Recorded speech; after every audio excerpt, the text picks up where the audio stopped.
देश मेरा जल रहा है, आग लगी है सीने में, हुक्मरां सा व्यस्त है, खून गई का पीने में। राम मंदिर या बाबरी का पक्ष मैं नहीं लाई हूँ, घायल भारत चीख रहा है, चीख सुनाने आई हूँ। परमादरणीय मोदी जी और मेरे साथियों, सभी को शुभ प्रभात। मैं काशी कक्षा 5वीं से केंद्रीय रिजर्व पुलिस की सदन की राय से असहमत होते हुए अपने विचार प्रस्तुत करूंगी। महोदय, दर्द हद से तब गुजरने लगता है जब मेरी आंखों के सामने ताज, पुलवामा, छत्तीसगढ़ में शहीद हुए शत विशत अधजले शरीर के टुकड़े, रेत की टीलों से ऊपर जाती लाशों के ढेर और खून से सनी कश्मीर की सड़कों का दृश्य सामने आता है। और उस पर सीआरपीएफ के प्रतिपक्ष महोदय का कहना ये कि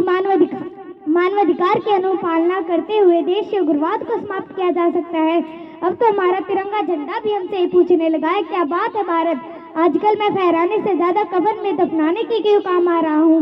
उधर हृदय तो उस दिन फट गया जिस दिन बूढ़ी माँ अपने बेटे के चित्रों को देखकर बोली कि साहब, आप तो भर्ती में 1 इंच भी कम नहीं लेते, तो मैं आधा शरीर कैसे ले लूं। मोदी, आज इन मानवाधिकारों के कारण इन उग्रवादियों के बंगलों की नाकफनी हंसती है और शहीद हुए हमारे जवान के आंगन की तुलसी रोती है। जब एक शहीद हुए जवान की विधवा की वेदना चीख चीख कर ये कहती है कि प्यार भी भरपूर गया, माँ का सिंदूर गया, नन्हे लोनी हालों की लंगोटियां चली गई, छोटी छोटी बेटियों की चोटियां चली गई, और आपके लिए तो एक आदमी मरा साहब, हमारे घर की तो रोटियां ही चलेगी। मोदी, किसी भी युद्ध को करने से पहले पहल करना बहुत आवश्यक है, क्योंकि इतिहास गवाह है कि पहल करके बड़े बड़े युद्धों के परिणाम बदल दिए गए हैं। परंतु आज हमारे देश के जवान इस कदर बंधे हुए हैं कि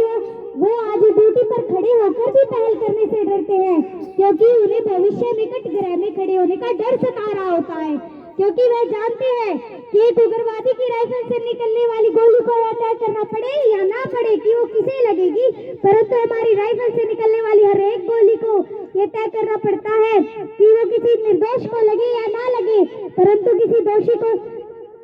निर्दोष को नहीं लगनी चाहिए। अगर ऐसा हुआ तो ना तो ये समाज हमें छोड़ेगा, ना तिनका तार बनाने वाली ये मीडिया हमें छोड़ेगी। महोदय, जब पुलवामा में 76 जवान शहीद हुए, छत्तीसगढ़ में 44 जवान शहीद हुए, तो कोई भी मानवाधिकार की दुहाई देने वाला हमारे पक्ष में आकर खड़ा नहीं हुआ, परंतु जब जेएनयू विश्वविद्यालय में